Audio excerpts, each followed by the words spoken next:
Viewers, further types of function में हम discuss करेंगे onto function. Onto function को सर्जेक्टिव फंक्शन भी कहा जाता है, जिसकी डेफिनेशन है a function F from set A to set B is called onto function if range is equal to codomain. उन फंक्शंस को हम ऑन टू कहेंगे जिनकी रेंज इक्वल होगी कोडोमेन के। फर्दर इस डेफिनेशन को हम थ्रू एरो डायग्राम समझते हैं। Suppose we have set A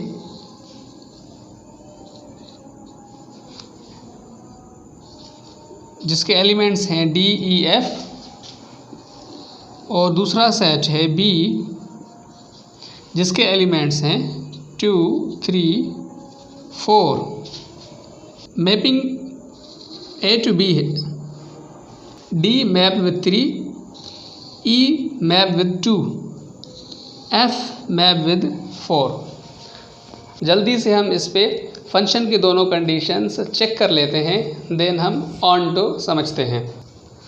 first condition function की, सेट ए का कोई भी एलिमेंट मैपिंग से खाली नहीं होना चाहिए। D मैप्ड है, E मैप्ड है, F मैप्ड है। फर्स्ट कंडीशन फंक्शन की सेटिस्फाइड। सेकंड कंडीशन फंक्शन की क्या है?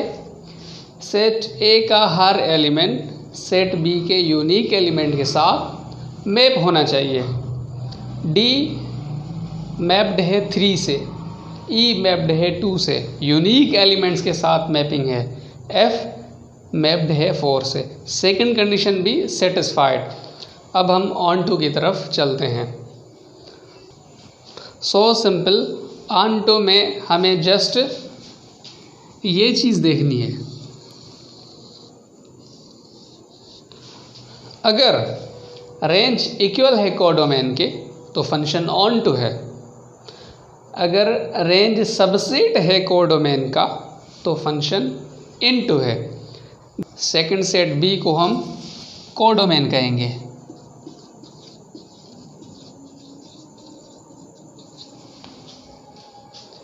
इस फंक्शन में रेंज किसको कहेंगे?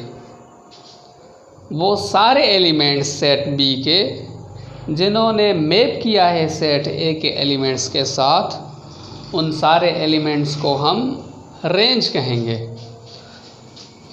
2 ने मैप किया है, 3 ने मैप किया है, 4 ने भी मैप किया है। इट मीन्स 2 3 4 हमारी रेंज हुई।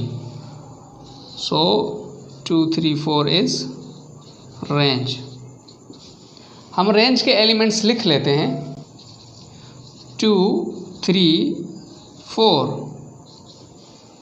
कोडोमेन पूरा का पूरा सेट बी है। कौन से एलिमेंट हैं सेट बी में?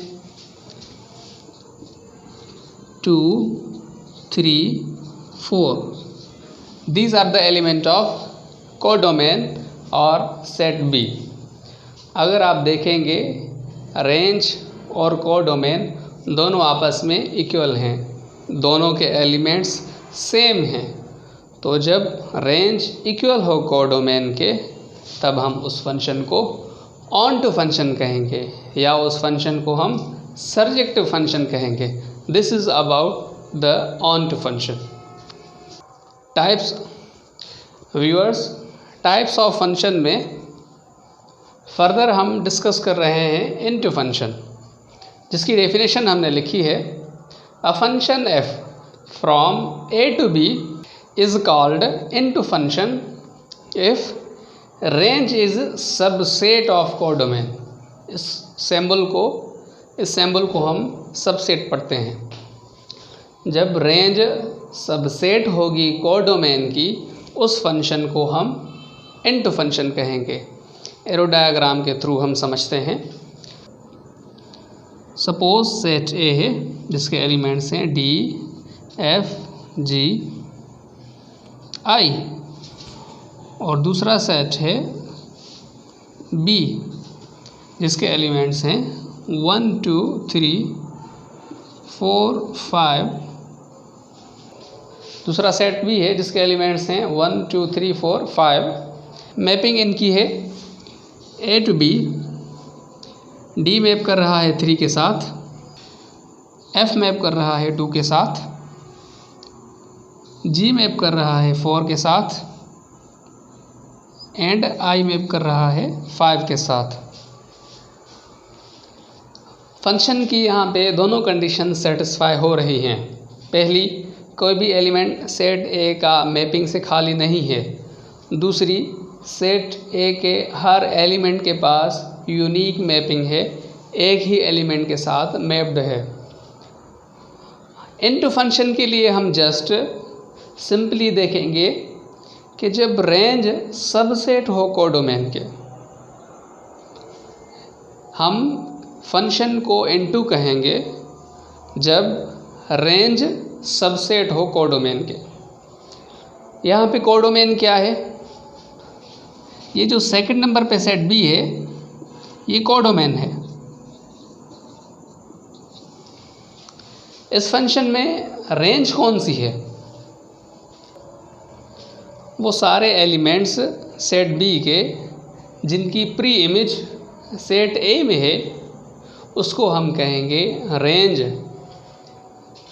2 की प्री इमेज F है, 3 की प्री इमेज D है, 4 की प्री इमेज G है, 5 की प्री इमेज I है। सो 2, 3, 4, 5 इन सब की प्री इमेज है सेट A में, तो हम इसको कहेंगे रेंज। कौन से एलिमेंट आ रहे हैं रेंज में? 2, 3, 4, 5। कोडोमेन में कौन से एलिमेंट आ रहे हैं? सारा का सारा सेट बी आ रहा है। कोडोमेन के एलिमेंट लिखें 1, 2, 3, 4, 5। अब यहाँ पे गौर कीजिए, रेंज सबसेट है कोडोमेन का, तो हम इस फंक्शन को इनटू फंक्शन कह सकते हैं। So this is into function.